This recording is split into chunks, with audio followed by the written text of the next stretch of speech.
Hey guys, my name is Dana Yi and I'm super excited to be a Rubik's ambassador.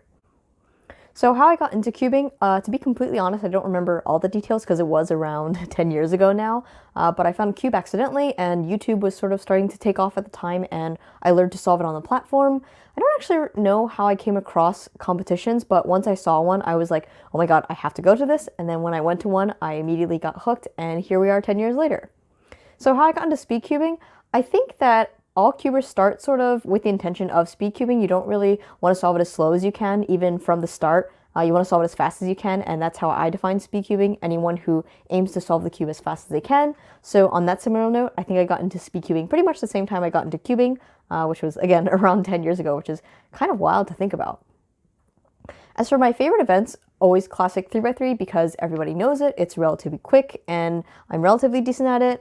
Similarly, I also like the other n by n, so that means like 4x4, 5x5, 6x6, and 7x7, because these skills roughly translate among the 4 events. So if I practice one, I'm kind of practicing all of them, whereas some other events are super specific. If you practice that one event, you only get better at that one event.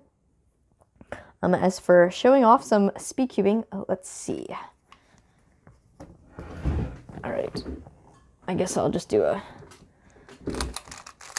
I will not be timing this, and this is a Bluetooth cube, which again is kind of crazy to think about, but